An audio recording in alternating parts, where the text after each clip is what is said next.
بسم اللہ الرحمن الرحیم۔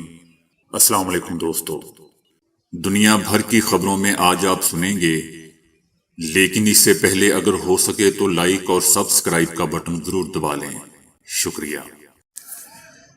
اسرائیل کی غاصب صہیونی رجیم کی جانب سے حماس کی پیش کردہ شرائط پر جنگ بندی قبول کیے جانے کا مطلب دوستو اس کا تسلیم ہو جانا اور مقبوضہ سرزمین کے اندر اور باہر اسرائیل کے بعد والے دورانیے کا آغاز ہے۔ آپریشن الاقصی کی بنیاد اس وقت پڑی جب حزب اللہ لبنان نے اسرائیل کے خلاف 33 دن جنگ کی۔ اس جنگ میں حزب اللہ لبنان کی عظیم فتح دراصل خطے میں ایک طاقتور فوج کے طور پر اسرائیلی فوج کے کردار کے خاتمے کا اعلان تھا۔ فلسطین کی جوان نسل اور غاصب صہیونی رجیم کے ہمسایہ عرب ممالک کی جوان نسل کے ذہن میں ایک اہم اور بنیادی سوال جنم لے چکا تھا۔ وہ سوال یہ تھا کہ کیوں چند بڑے عرب ممالک کی فوجیں 1948 اور 1967 میں صہیونی دشمن کو اپنے سامنے گھٹنے ٹیکنے دینے پر مجبور نہ کر سکیں اور اس کے سامنے ڈھیر ہو گئیں، جس کے نتیجے میں اپنی سرزمینوں سے بھی ہاتھ دھو بیٹھی۔ اس جوان نسل نے اپنے سوال کا جواب طوفان الاقصی فوجی آپریشن میں پایا، جس دن دنیا بھر میں اللہ اکبر کے نعروں سے حیرت انگیز کامیابیوں کے ساتھ طوفان الاقصی فوجی آپریشن کے فتح یاب ہونے کی خبریں پھیلیں اور حماس کے رہنماؤں نے سجدہ شکر ادا کیا۔ اسلام کی منطق جنگ بدر کی منطق ہے اس وقت جب ایک غیر متوازن جنگ میں دشمن کی تعداد 3 گنا زیادہ تھی اور اسلامی فوج الہی مدد کے ذریعے فتح سے ہمکنار ہوئی۔ تاریخ میں ہے کہ جنگ بدر کے دن حضور صلی اللہ علیہ وآلہ وسلم نے حضرت علی سے فرمایا کہ زمین سے مٹھی بھر مٹی اور سنگ ریزے اٹھاؤ اور مجھے دو۔ حضرت علی نے ایسا ہی کیا۔ پیغمبر صلی اللہ علیہ وآلہ وسلم نے دعا پڑھ کر اسے دشمن کی جانب پھینکا اور معجزاتی طور پر آندھی آنے لگی جس نے دشمن کو وحشت زدہ کر دیا۔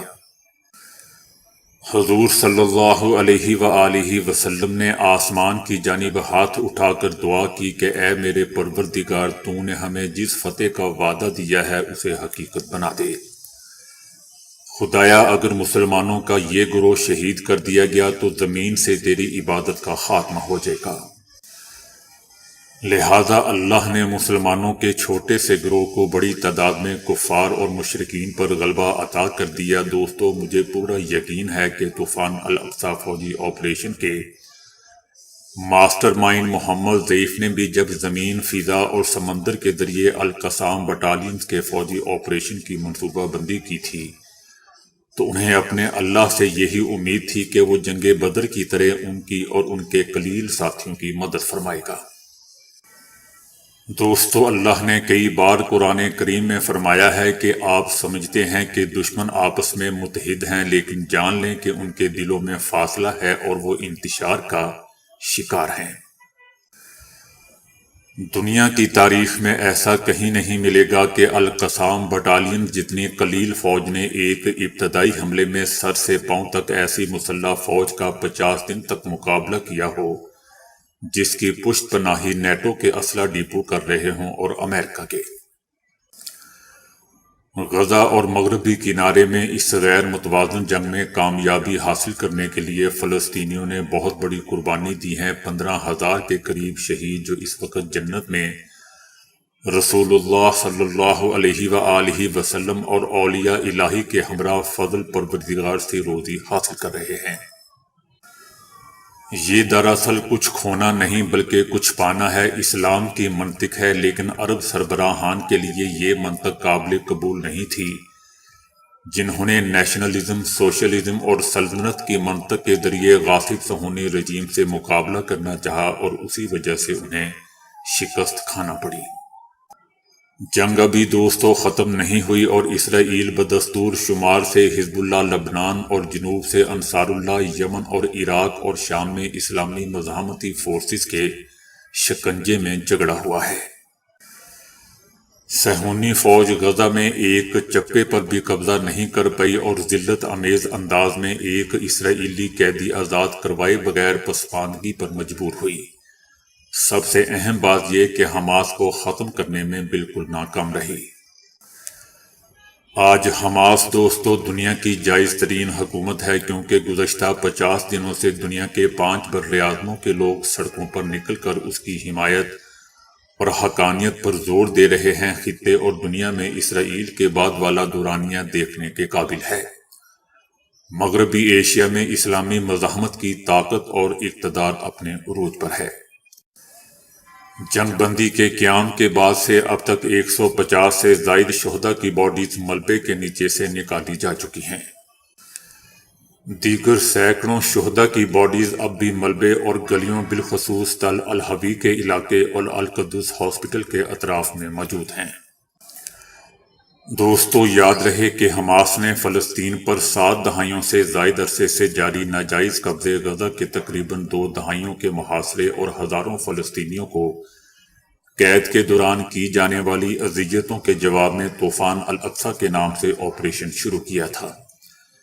یہ آپریشن اس غاصب حکومت کے خلاف مہلک ترین حملوں میں سے ایک تھا۔ حماس کے جنگجو متعدد مقامات پر سرحدی باڑ کو کاٹ کر مقبوضہ علاقوں میں گھس گئے۔ انہوں نے صہیونی دیہاتوں پر حملے کیے اور بڑی تعداد میں اسرائیلیوں کو ہلاک کرنے کے علاوہ ان میں سے متعدد کو گرفتار کر لیا۔ اس کارروائی کے جواب میں صہیونی حکومت نے غزہ پر شدید حملے کیے ہیں اور اس علاقے کو مکمل محاصرے میں لے رکھا ہے، جن میں اب تک تقریباً 15,500 سے زائد فلسطینی شہید ہو چکے ہیں۔ مصر نے اس بات پر زور دیا ہے کہ خطے کے استحکام اور سلامتی کا دار و مدار 4 جون 1967 کی سرحدوں پر فلسطینی ریاست کو تسلیم کرنے پر ہے، جس کا دارالحکومت مشرقی یروشلم ہو۔ ہنگری نے غزہ میں مستقل جنگ بندی کے معاہدے کے حصول، اس علاقے کے لوگوں کی ضروریات کو پورا کرنے اور ان کے مصائب کو کم کرنے کے لیے بڑی مقدار میں انسانی امداد غزہ کو ارسال کرنے کی اہمیت پر زور دیا۔ دونوں فریقوں نے جنگ بندی کے قیام، شہریوں پر حملے کی مذمت، فلسطینیوں کی جبری نقل مکانی کی مخالفت اور خطے میں تنازعات کو فروغ نہ دینے کی اہمیت پر بھی زور دیا۔ حماس کے عسکری ونگ القسام بریگیڈز کی جانب سے رہا کی گئی اسرائیلی خاتون دانیال اور ان کی ننھی بیٹی ایملیہ کا خط سامنے آیا ہے۔ آج اسرائیل اور حماس کے درمیان جنگ بندی کا آخری روز تھا، لیکن عارضی جنگ بندی میں مزید 2 دنوں کی توسیع کر دی گئی ہے۔ اس دوران حماس نے اب تک 39 اسرائیلی شہریوں سمیت 58 قیدیوں کو رہا کیا ہے، جبکہ اسرائیل کی جانب سے 117 قیدی فلسطینی خواتین اور بچوں کو رہا کیا گیا ہے۔ حماس کی جانب سے رہا کی گئی اسرائیلی ماں بیٹی کا شکریہ کا خط سامنے آیا ہے، جس میں اسرائیلی قیدی خاتون دانیال نے دوران قید القسام بریگیڈز کے جنگجوؤں کے حسن سلوک کی تعریف کی ہے۔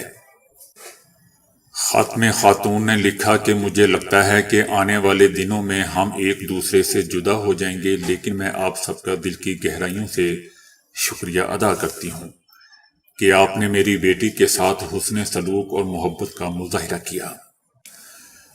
اسرائیلی قیدی خاتون نے مجاہدین کے لکھا کہ آپ نے اسے والدین کی طرح سلوک کیا، اسے اپنے کمروں میں بلاتے اور اسے یہ احساس دلاتے کہ آپ سب اس کے صرف دوست نہیں بلکہ محبت کرنے والے ہیں۔ آپ کی شکر گزار ہوں اسی سب کے لیے جب آپ گھنٹوں دیکھ بھال کرتے۔ خط کے متن کے مطابق دوستوں صبر کرنے اور ساتھ ساتھ مٹھائیوں، پھلوں اور جو کچھ بھی میسر تھا اس سے ہمیں نوازنے کے لیے شکریہ ادا کرتے ہیں۔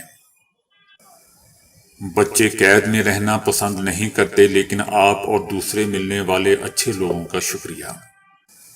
خاتون اپنے خط میں مزید لکھتی ہے کہ میری بیٹی خود کو غزہ میں ملکہ سمجھتی تھی اور سب کی توجہ کا مرکز تھی۔ اس دوران مختلف عہدوں پر موجود لوگوں سے وابستہ واسطہ رہا اور ان سب نے ہم سے محبت، شفقت اور نرمی کا برتاؤ کیا۔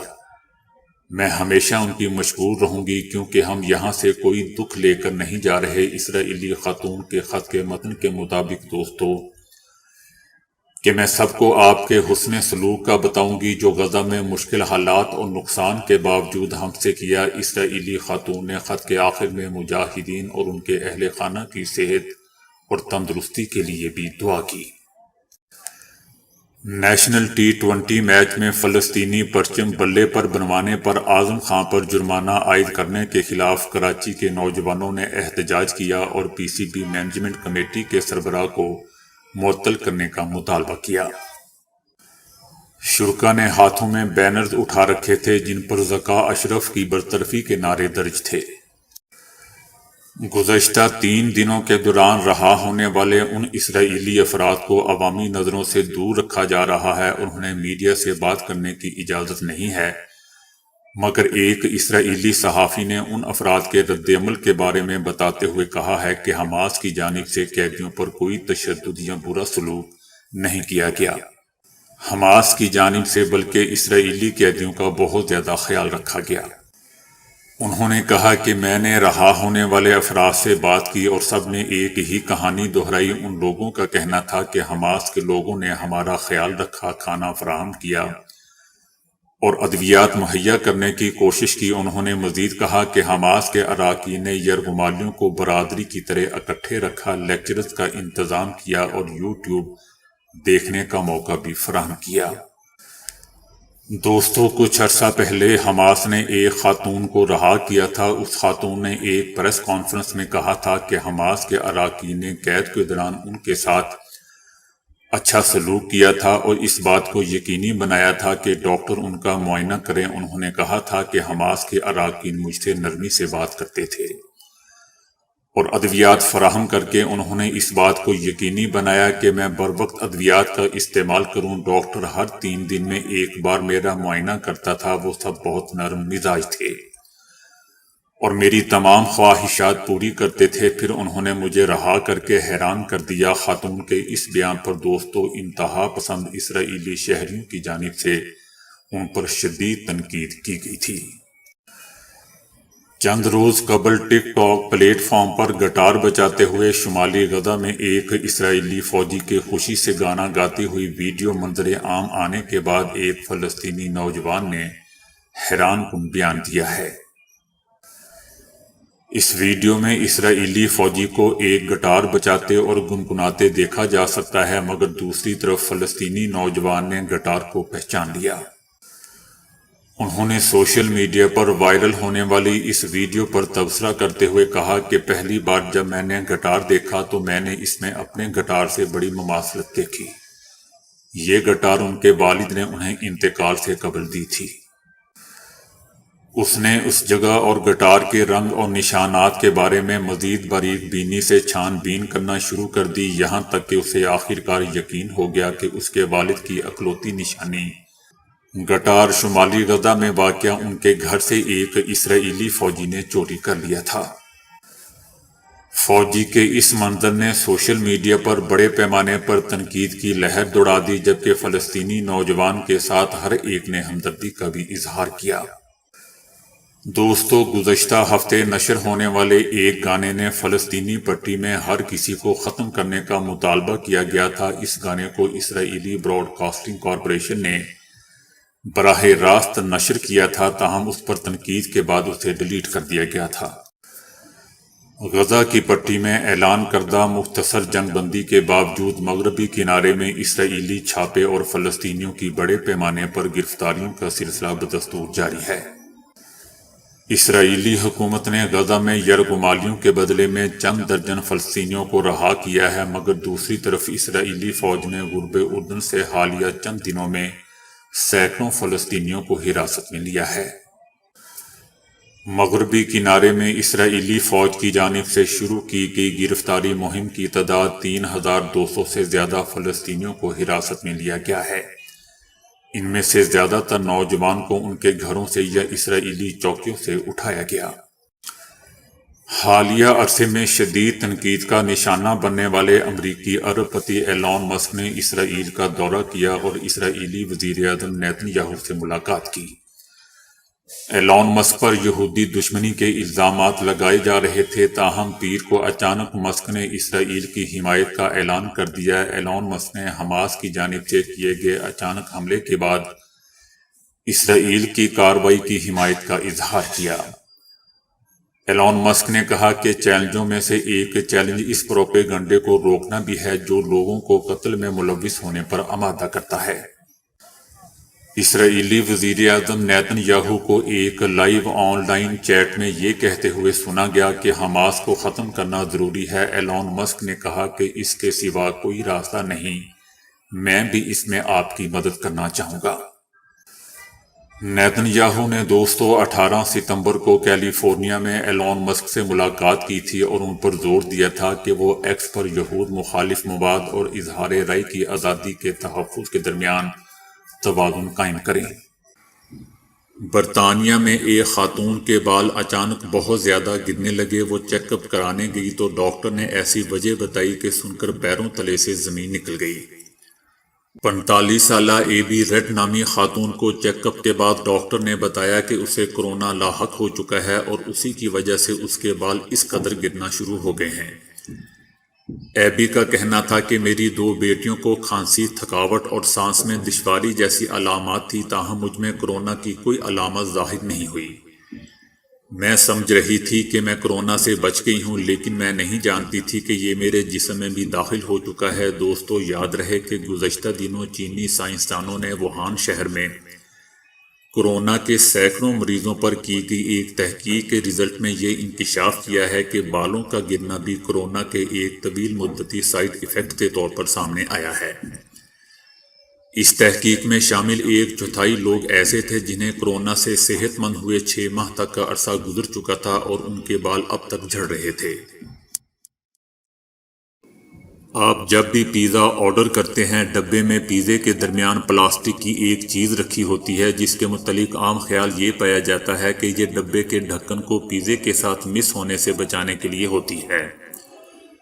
تاہم گزشتہ دنوں ایک ٹک ٹاک صارف نے اپنی ویڈیو میں پلاسٹک کی اس چیز کا ایسا حقیقی استعمال بتایا کہ ہر کوئی سر پکڑ کر بیٹھ گیا۔ اس ٹک ٹاک صارف نے اپنی ویڈیو میں بتایا کہ آج تک لوگ پیزے کے ڈبے میں موجود اس چیز کا اصل مقصد ہی نہیں جان سکے۔ اس کا مقصد ڈبے کے ڈھکن کو پیزے کے ساتھ مس ہونے سے بچانا نہیں، بلکہ آپ کے ہاتھ کو پیزے کے دوسرے ٹکڑے کو لگنے سے بچانا ہے۔ جب آپ پیزے کا ایک ٹکڑا کھانے کے لیے اٹھاتے ہیں تو اس کے لیے آپ کو پیزے کے دوسرے ٹکڑوں پر ہاتھ رکھنا پڑتا ہے۔ پلاسٹک کی یہ چیز دراصل اس مقصد کے لیے رکھی جاتی ہے کہ آپ پیزے کے دوسرے ٹکڑوں پر ہاتھ رکھنے کی بجائے اس چیز کے اوپر ہاتھ رکھ کر دبائیں اور اپنا ٹکڑا توڑ کر کھائیں۔ تو دوستو، ابھی کے لیے اتنا ہی۔ ویڈیو کو لائک اور شیئر کرنے کا بہت بہت شکریہ۔